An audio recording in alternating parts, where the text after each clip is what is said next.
Abay, sumuko siya. Tumigil siya. Ha? Huwag daw i-vlog ang mga pobre. Huwag i-content ang mga pobre. Poverty porn daw yan. Ang poverty porn po, in-expose mo yung hirap nila at walang tulong na ginawa. Yun ang expose ng poverty. Pero yung may plano ka from the beginning, ito ang buhay ng mahirap na pamilya. Panoorin niyo po. Ngayong taon, babaguhin ko ang buhay nila. That's miracle. Oy, babaguhin ko ang buhay nila. That's very big. Ulit ulit tayo. Niyo po. Ngayong taon, babaguhin ko ang buhay nila. Oh, That's miracle. babaguhin ko ang buhay nila. Sa totoo lang, Kuya Val, I don't think na kaya mong baguhin ang tao. I think people have to help themselves. Kahit ano pang tulong ibigay mo, kahit bigyan mo pa ng milyon-milyon yung pera, they have to change themselves. Kailangan yung pagbabago sa kanila galing. Kailangan sa sarili nila, kailangan nilang tulungan ang sarili nila. Kung gusto mo talaga ng tunay na pagbabago. Hindi ikaw yung magbabago sa kanila. Dapat sila ang magbago sa sarili nila. Help themselves. Kasi paano pag nawala ka? Di wala rin magbabago sa buhay nila. Babalik sila sa dati pag wala ka na. Pag hindi mo na sila tinutulungan.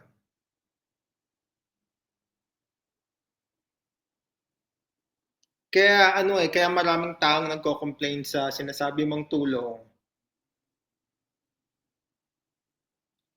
Kasi sa mga ganyan, sinasabi mong ako magbabago sa buhay nila. Hindi ikaw ang magbabago. Dapat silang magbago sa sarili nila. Kasi pag sinasabi mo yan, parang pakitang tulong lang yung ginagawa mo Pinapakita mo lang, mabuting tao ako, tumutulong ako kasi mabuting tao ako. Parang ganun Parang tinutulungan mo sila para sa reputation mo. Helping people's needs. Ito ang pamilyang mahirap. Panoorin nyo. In the beginning, from the beginning, hanggang sa matapos, panoorin nyo. Babaguhin namin ang buhay niya. O paano pag tapos na? Yan ang tanong. Paano pag wala na kayo? Yan ang tanong.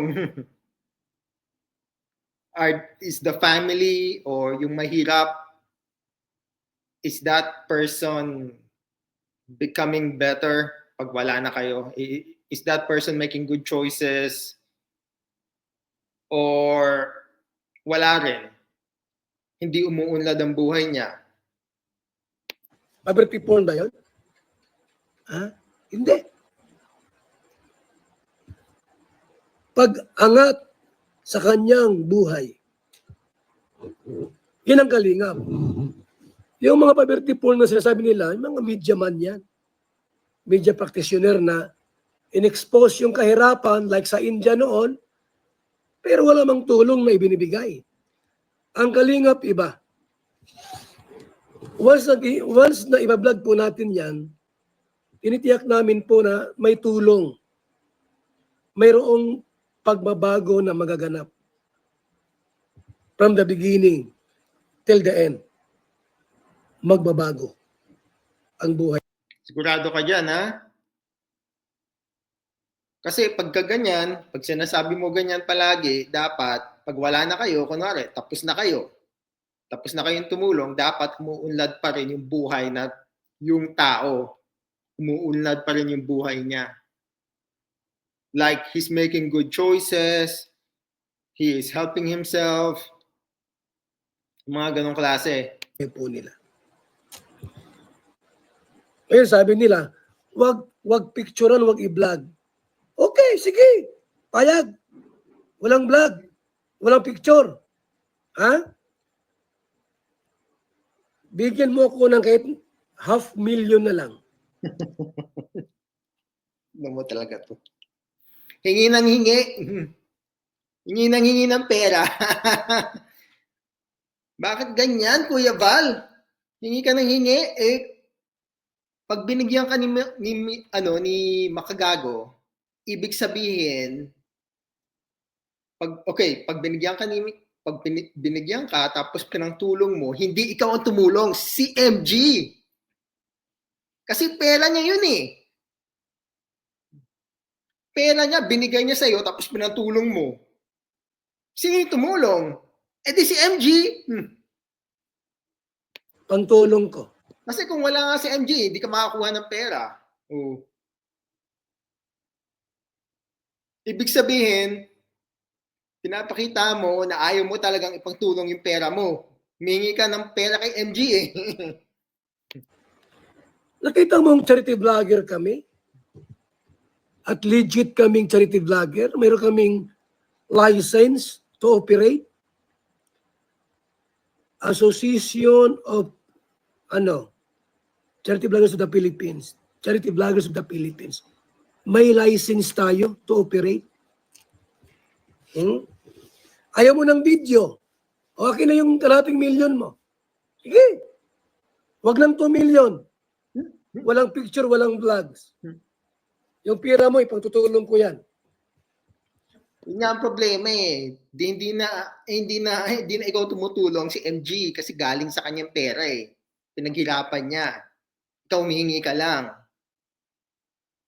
Ang galing nyo manaway, no? Di ba? Ha? Iyang tanong, saan napupunta ang pira ninyo?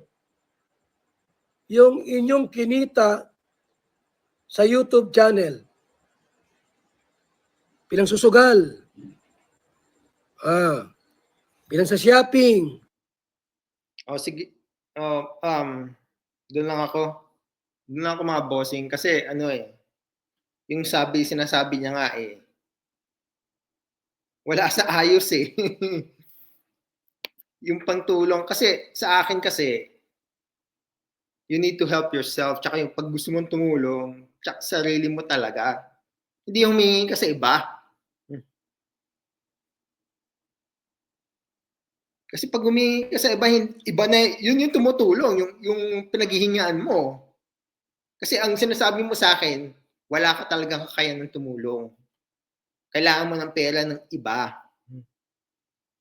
Dapat pera mo talaga, pinaghirapan mo, tapos gusto mong ibigay sa kanila. So, yun nga, nag-aaway sila ngayon eh. Pero leaning ako kay MG. Kasi si MG kaya niya tulungan sarili niya. 'Di ba yung old MG? Kaya niyang baguhin yung sarili niya eh. Tsaka kaya niya magsabi ng mga pinagdaanan niya, yung mga mali, yung mga kabubuhan niya.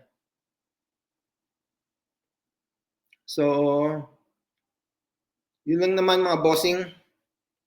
Hopefully, you guys have a good day and I'm peacing out.